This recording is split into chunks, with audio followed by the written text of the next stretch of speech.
அனைவருக்கும் வணக்கம். நீங்க பாத்துருந்த ஆட்டோ பசார். நான் உங்களை யார் பேசுவோம். எனக்கு சென்னை மார்க்கெட் பத்தி கொஞ்சம் நல்லா தெரியறதுனால நான் சென்னை ஆட்டோ டிரைவர்ஸ் பத்தி மட்டும் பேசுறேன்.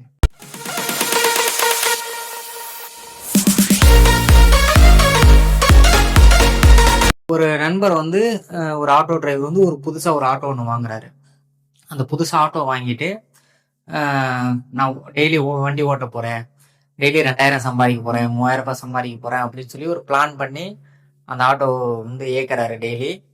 அவர் வந்து நினைச்சபடி ஒரு 2-3 மாசம் போகுது. இல்ல இடையிலேயே வந்து சின்ன சின்ன தடங்கள்லாம் வருது.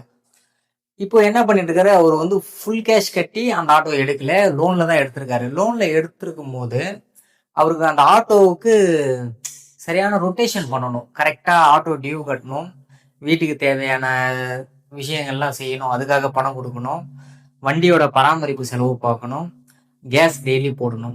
இந்த ஒரு 4 விஷயம் சொன்னோம் பார்த்தீங்களா, இது ரொட்டேஷனை கரெக்டா பண்ணிட்டே இருக்கணும். அதுக்கப்புறம் ஒரு ஒரு வருஷத்துக்கு அப்புறம் இன்சூரன்ஸ் ரெனியூவல் பண்ணணும், 2 வருஷத்துக்கு அப்புறம் எஃப்சி பண்ணணும். இப்படி செலவினம் வந்து ரொம்ப அதிகம். ஒரு பொருள் வாங்கினா அது நம்மளுக்கு சம்பாரிச்சு மட்டுமே கொடுக்காது, அந்த பொருளுக்கு நம்ம செலவு பண்ணணும். ஒரு வாகனம்ன்றது வந்து தேய்மானம் ஆகக்கூடிய பொருள். எப்போனா செலவு வைக்கலாம், எதிர்பார்க்காத நேரத்துல எப்போனா செலவு வைக்கும். நீங்க சரியா பராமரிப்பு பண்ணலாலும் சரி, இல்லை எதிர்பாராத அசம்பாவிதங்கள் மூலமாகவும் சரி, எதிர்பாராத நேரத்துல செலவு வைக்கும். அப்போ அதுக்கு தனியா நம்ம ஃபண்ட் எப்பயுமே எடுத்து வச்சிருக்கணும். ஸோ போதிய வருமானம் இல்லாதனால இது யாராலையுமே கரெக்டா பண்ண முடியல. ஸோ இப்போ ஒரு 100 பேர் ஆட்டோ வந்து லோன்ல எடுக்கிறாங்க அப்படின்னும் போது அதுல 20% இல்ல 30% பேர் மட்டும்தான் கரெக்டா சொன்ன டேட்ல இஎம்ஐ பே பண்றாங்க.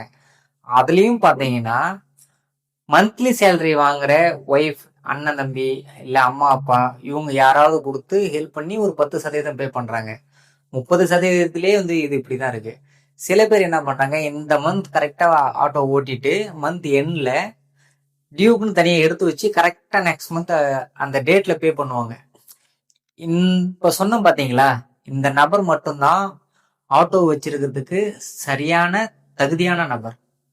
இது நீங்க எத்தனை பேர் பண்றீங்களோ காலரை தூக்கி விட்டு சொல்லுங்க, நீங்க தான் பர்ஃபெக்ட் ஆட்டோ டிரைவர். ஏன்னா எவ்வளவு சம்பாதிச்சாலும் கரெக்டா வாகனத்துக்கான டியூவை கரெக்டா எடுத்து வைக்கிறது. ஏன்னா ஒரு ஒரு பழமொழியை சொல்லுவாங்க, யானை வாங்கறதுக்கு முன்னாடி மணி வாங்கி எந்த பிரயோஜனமும் இல்லை அப்படின்ற மாதிரி சொல்லுவாங்க. நம்ம யானை வாங்கினோம்னா அந்த யானையை எப்படி பராமரிக்கணும், கரெக்டா உணவு கொடுக்கணும், அதை பராமரிக்கணும், நம்ம மணி வாங்கி கட்டணும், மற்ற எல்லா விஷயமும் அதுக்கப்புறம் தான். ஒரு பொருள் நம்ம வாங்கியிருக்கோம், ஒரு ஆட்டோ வாங்கியிருக்கோம், அது முதல்ல நம்மளுக்கு சம்பாதிச்சு கொடுக்கணும். அது சம்பாதிச்சு கொடுக்கறதுக்கு முன்னாடியே அதுக்கு நம்ம செலவு பண்ண தயாரா இருக்கும். புதுசா ஒரு பிராண்ட் நியூ ஆட்டோவை ஷோரூம்ல போய் நம்ம வாங்குறோம். வாங்கின உடனே கொண்டுட்டு போயிட்டு நேரா சிந்தந்திரிப்பேட் போயிட்டு டாப் அடிக்கிறது, ஷைனிங் ஆயில் டாப் தான், சாதா கம்பெனி டாப்லாம் நான் வண்டி ஓட்ட மாட்டேன். அதுக்கப்புறம் செட்டு ஃபுல்லா ஃபிட் பண்றது, ஒரு 15,000 கொடுத்து செட்டு ஃபிட் பண்றது, அதுக்கப்புறம் சீட்டு மாடிஃபிகேஷன் பண்றது, அது ஒரு 10-15,000 செலவு பண்றது, டாப் அடிக்கிறது ஒரு 10-15,000. வண்டி வாங்கும் போது 20,000-30,000 கட்டி ஆட்டோ எடுத்துட்டு இவ்வளவு செலவு பண்ணி பிரம்மாண்டமா பண்ணிடுவாங்க நெக்ஸ்ட் மந்த். ஏன்னா இவர் வந்து வண்டியை ரெடி பண்றதுலேயே இந்த மாசத்தை ஃபுல்லா செலவு பண்ணிட்டு இருப்பாரு. அந்த வண்டி ரெடி பண்ணிட்டு எல்இடி லைட்லாம் வச்சுட்டு தெருவில் 4 ரவுண்டு, இப்படி 4 ரவுண்டு, அப்படி 4 ரவுண்டு அடிச்சுட்டு ஃப்ரெண்ட்ஸுங்களை கூப்பிட்டு சுத்திக்கிட்டு ஃபேமிலியை கூப்பிட்டு கோவில் குளம் சுத்திட்டு இந்த மாசம் ஃபுல்லா வண்டியை சரியா ஓட்டிருக்க மாட்டாரு. நெக்ஸ்ட் மந்த் டியூ அப்ப என்ன பண்ணுவாரு, ஃபர்ஸ்ட் மந்த் சரியா வண்டி ஓட்டல, யார்கிட்டயாவது டியூ காசு கொடுங்க அப்படின்ற மாதிரி இஎம்ஐக்கு கடன் வாங்கி கட்டுவார். இது ஃபர்ஸ்ட் மந்த் போச்சுங்களா, செகண்ட் மந்த், தேர்ட் மந்த், ஏன்னா இந்த மந்த் சம்பாதிச்சது கடன் வாங்கினது கொடுக்கறதுக்கு சரியா போயிடும். இதே போல ரொட்டேஷனா போகும்போது அவர் கடைசியில வண்டி விட்டுட்டு நிக்கிற சூழ்நிலைக்கு ஏற்படும். இது வந்து அதிகபட்சமா கடன் வாங்கி ஒரு ஆட்டோ டியூவை நீங்க ரன் பண்ணீங்க அப்படின்னா அது நிலைக்கிறதுக்கு ஒரே ஒரு சதவீதம் கூட வாய்ப்பு கிடையாது. ஆட்டோ உங்க கையில இருக்கணும், நீங்க நிரந்தரமா அந்த ஆட்டோ வச்சிருக்கணும்னா ஒரே ஒரு வாய்ப்பு மட்டும்தான் இருக்கு, சம்பாதிக்க. ஆட்டோ ஓட்டி சம்பாதிக்காம வண்டிய உங்களால காப்பாத்துறதுக்கு வாய்ப்பே இல்லை. மாத சம்பளம் வீட்டுல யாராவது தராங்க, அதை வாங்கி நீங்க கட்டிக்கிட்டே இருக்கீங்க, அதனால நீங்க ஆட்டோ ஓட்டிட்டு இருக்கிறது நீங்க பெருமையா நினைச்சீங்கன்னா வருத்தப்படுங்க. காரணம் என்னன்னா, நீங்க ஆட்டோ ஓட்டி அந்த வருமானத்துல டியூ கட்டினீங்க அப்படின்னா அந்த மாதம் சம்பளம் வருது இல்ல, அது வீட்டுக்கு வேற ஒரு தேவைக்கு உதவியா இருக்கும். அதை நீங்க கெடுக்குறீங்க.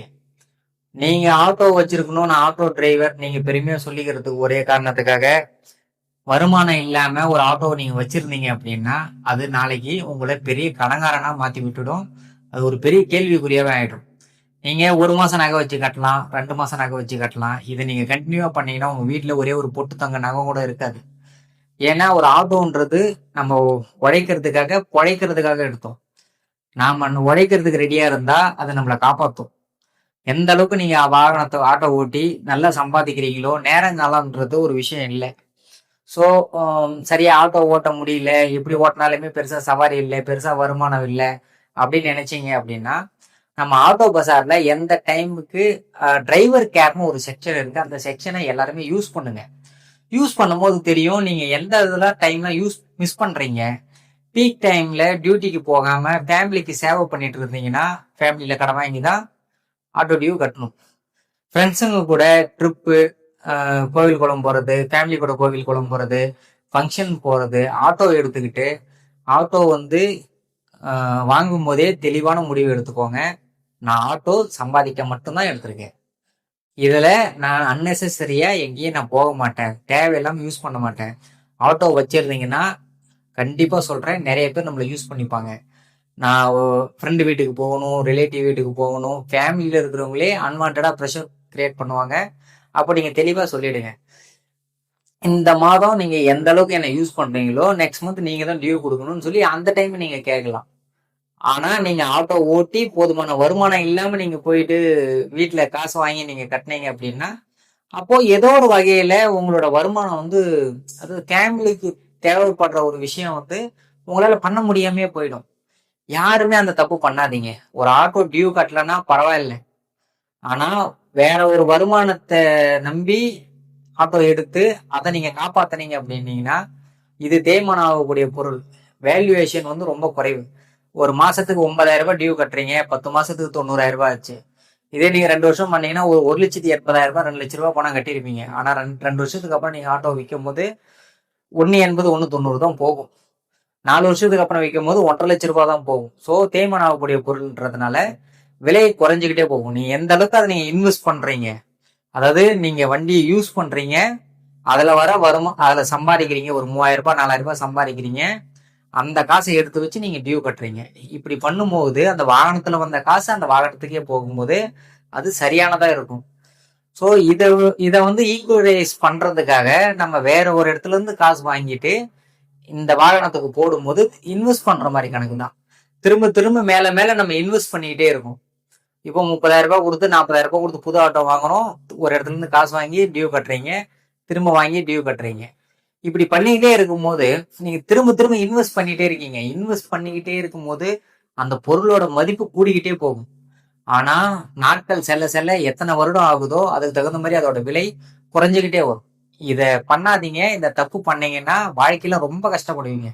ஒரு 4 வருஷத்துக்கு அப்புறம் நீங்க வண்டி விற்கணும்னு முடிவு பண்ணும் போது கணக்கு யாராவது எடுத்து நோட் பண்ணி வச்சிருந்தீங்க அப்படின்னா, நான் மாசத்துக்கு இவ்வளவு இந்த ஆட்டோவுக்கு செலவு பண்ணேன் அப்படின்னு யாராவது கணக்கு நோட் பண்ணி வச்சிருந்தீங்கன்னா 4 வருஷத்துக்கு முடிவுல அந்த வாகனத்தோட விலை வந்து நீங்க வாகனம் வாங்கின விலையோட 2 மடங்கு அதிகமா இருக்கும், நீங்க பண்ண செலவு மட்டும்.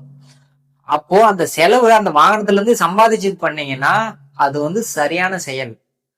ஒரு விவசாய நிலம் வாங்குறீங்க, அந்த நிலத்துல பயிர்களை விளைய வச்சு அதுல வர வருமானத்துல நீங்க சாப்பிட்டுட்டு இருந்தீங்கன்னா பரவாயில்ல. ஒரு விவசாய நிலம் வாங்கிட்டு அந்த விவசாய நிலத்துல பயிர் விளைய வச்சு சாப்பிடாம காசு கொடுத்து கடையில மட்டும் அரிசி வாங்கி சாப்பிட்டுட்டு இருந்தீங்கன்னா இப்போ அந்த விவசாய நிலம் வந்து உங்களுக்கு யூஸ்ஃபுல்லானதாவே கிடையாது. அப்போ அது நீங்க வித்துட்டே போகலாம், வித்துட்டு அந்த காசுல நீங்க அரிசி வாங்கி சாப்பிடலாம்.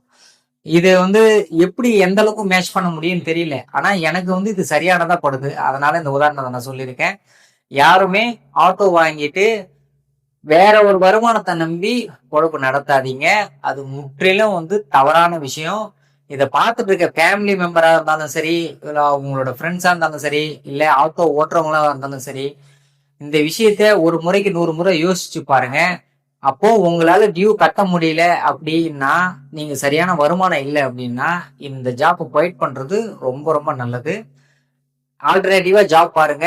இல்லைன்னா எப்படி சக்சஸ்ஃபுல் ஆட்டோ டிரைவரா நீங்க மாற முடியும், அதுக்கான முயற்சிகளை எடுக்க எங்க டிரைவர் கேர் செக்ஷனை நீங்க யூஸ் பண்ணி பாருங்க. ஆட்டோ பஜார்ல டிரைவர் கேர் செக்ஷன் ஒன்று இருக்கு, அதை யூஸ் பண்ணி பாருங்க. கண்டிப்பா சொல்றேன், 200% யூஸ்ஃபுல்லானதா இருக்கும். அதை யூஸ் பண்ணிட்டு அதோட ஃபீட்பேக் என்ன இருக்குன்னு எங்க கமெண்ட்ல பதிவிடுங்க. ஸோ இந்த வீடியோ நீங்க பார்த்துட்டு இருக்கீங்கன்னா மறக்காம சப்ஸ்கிரைப் பண்ணிட்டு போங்க. நாங்க நெக்ஸ்ட் வீடியோல நாங்க ஃபேர் பிரைஸ் அப்படின்னுட்டு புக்கிங் ஆப் வந்து ஒர்க் பண்ணிட்டு இருக்கோம். அந்த புக்கிங் ஆப்ல நிறைய விஷயம் வந்துருக்கு. ஆக்சுவலா வந்து நாங்க பிளாட்ஃபார்ம் ஃபீஸ் எதுவுமே நாங்க உங்களோட பிளான்ல கிடையாது. நாங்க ஒரு ஆட்டோ டிரைவருக்கு ஒரு பெஸ்டா எப்படி ஒரு சர்வீஸ் கொடுக்க முடியும் அப்படின்றதுக்காக தான் நாங்க ஒர்க் பண்ணிட்டு இருக்கோம். ஸோ சார்ஜஸை பத்தி எங்களுக்கு இது வரைக்கும் எந்த ஐடியாவும் இல்லை. இதை நாங்க கொடுத்ததுக்கு அப்புறம் தான் எங்களுக்கு கூகுள் மேப்ஸ் கம்பெனிக்காரங்க வந்து எவ்வளவு சார்ஜஸ் போடுறாங்களோ அதுக்கு தகுந்த மாதிரி நாங்க பிரீமியம் செட் பண்ணுவோம். ஸோ அதுவும் ஒன் டைம் பேமெண்ட்டாக தான் இருக்கும்.